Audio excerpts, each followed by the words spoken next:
We were both slightly tired because we had a good full day of 5 dives yesterday, and when you have to haul your own gear and everything, that adds up. We're tired when we're on liveaboards and we do 5 dives. We have been making a habit of trying to get to breakfast early just to beat the crowd.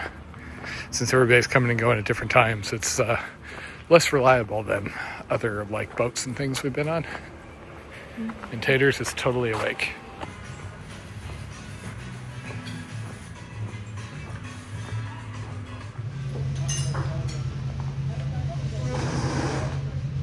So the breakfast here is kind of like upper end hotel fare buffet with surprisingly reasonable coffee for what it is, if a little bitter and the cups are a little too small. So we have our plan. We're going to go south first, do some dives there, come here, get new tanks, and then go north in the evening again. That seems to work the best for us. Tomorrow we have our dive on the east side of Bonaire. We have a boat booked for that. That's because they have a spot that has a lot of turtles, and Jen saw that and like disappeared, and she came back and went, I may have gone overboard, but I booked us on that. Since we were diving late, we just dried everything out on the porch and left it in here rather than run it all the way back out to their little locker room last night. So not only does this place have iguanas running around out in the yard, which Jen really likes, but we have our own wildlife in here. We have a cockroach about that big that we've named Reginald, who lives in the bathroom and scurries away every time we come out. And we have a whole little ecosystem of mosquitoes that have made it in. All part of the charm.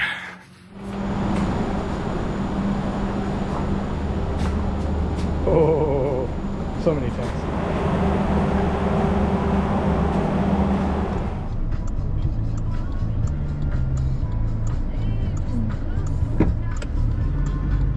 And this is the ruin where they run CrossFit. You can literally see them working out over there in part of the ruin. And yoga, apparently.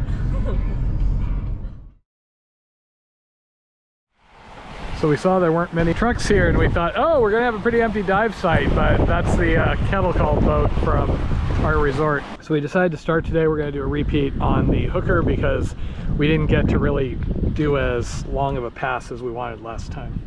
After somehow struggling to find the wreck last time, this time I was going to be absolutely sure and dropped us down right on the buoy.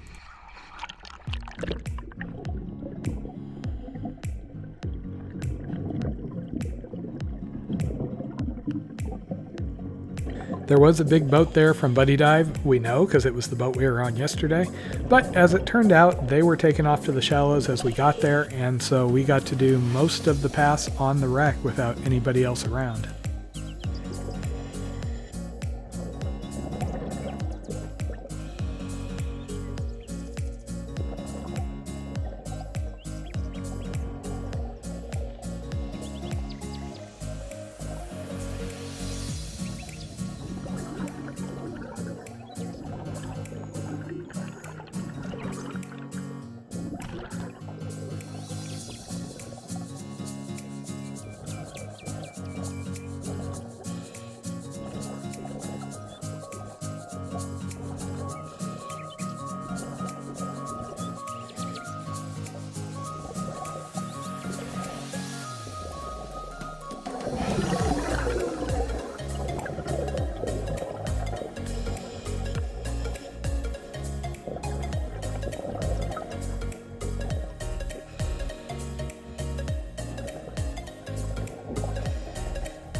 buddy dive guide staff was wearing bright orange shirts, so I'm pretty sure this was a private guided dive.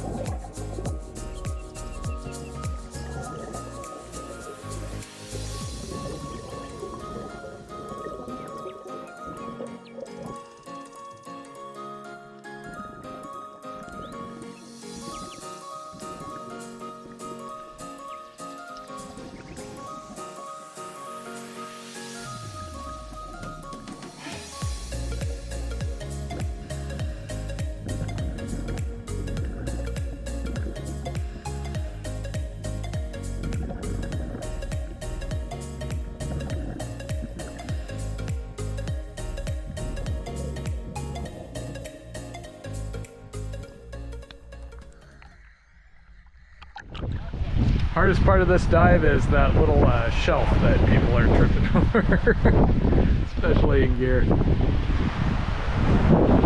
For the second dive of this pair, we decided on the lake, which is just a short distance north of the Hilma Hooker site.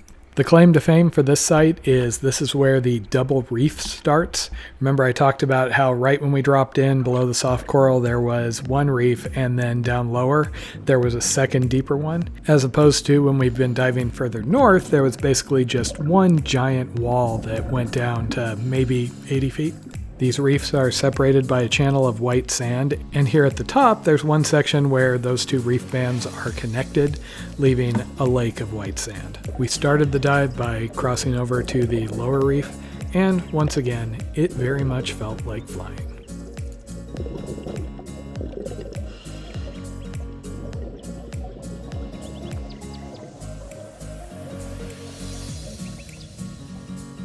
The big unique find for this dive was this turtle that was just going to town on some patch of rock. They like to eat corals, and there must have been something on there, but I never really got a good look at what he was trying to eat.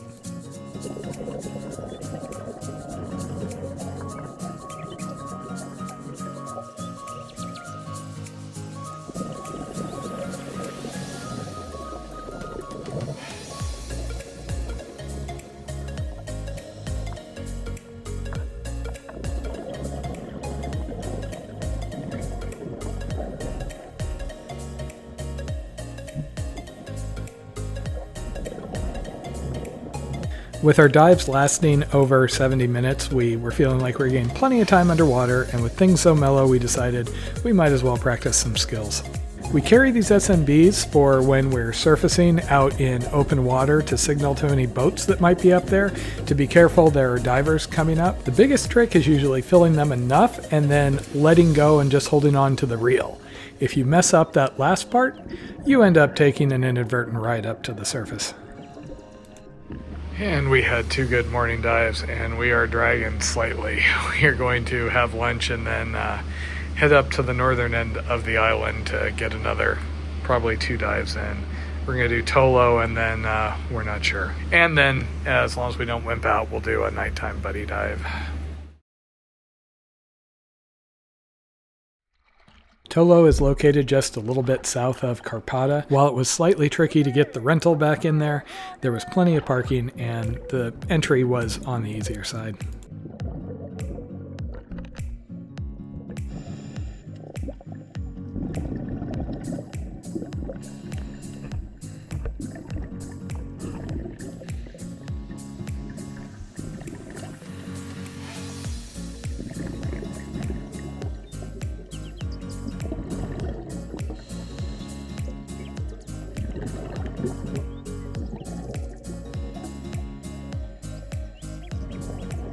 And much to Jen's delight, I made another fish friend.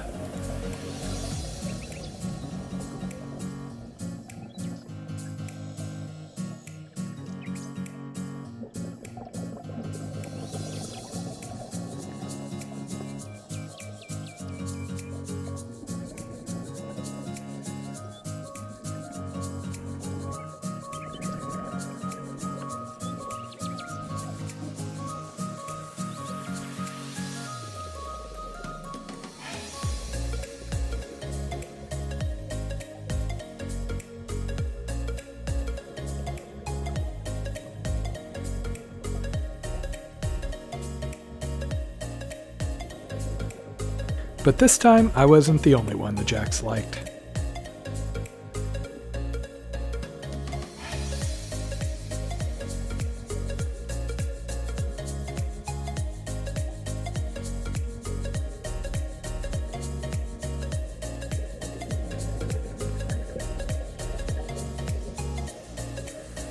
And in case you're assuming that there's just one really friendly fish out there, we did have 2 jacks with us at one point. This little blue guy actually stuck with me longer than that black one.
We didn't find most of these dive sites to be that different, so at this point we were starting to run out of easily accessible dive sites. There are ones that are boat only, or others that have kind of like sketchy down climbs, which can be a bit of a pain to do with dive gear on. Hence why we started doing repeats on things like Karpata rather than trying to do every single dive site out there.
Okay, so we did a 80-minute dive, and then we cut this one short at about 45 minutes because it was getting dark. And now we're not sure if we're going to do a 5th dive tonight or not. So what did you think of the dives today, Blondie? They were so much fun. Highlights: the super hungry turtle on 2nd dive, the multiple fish friends on dive number 3, and then the wreck, that was just this morning. Wow. Yeah, we did have pretty much the ideal wreck dive there. Oh wow, look at me throwing the white balance off. No wonder the coloration goes all wonky. I was just saying how this feels almost like cheating, because like we have unlimited canisters of nitrox. And normally that's like, you know, $10 $10-20 a bottle, and you gotta haul it out. Here we can just grab so many. And we're getting eaten alive by mosquitoes. Run! We are both really tired and in a really good mood today after 4 beautiful and interesting and just really fun dives. And tomorrow we get up early and go over to the east side of the island to dive the Turtle City area with East Coast divers. We booked these dives in advance when we were sitting around Orange County temporarily, and Matt was researching things, and he showed me a video about another woman who went to Turtle City and said there were just turtles all over the place, turtles to the left, turtles to the right. She was practically tripping over turtles, and I started cracking up and decided that, we should at least try to see all the turtle hordes while we're on Bonaire. So really looking forward to that tomorrow morning.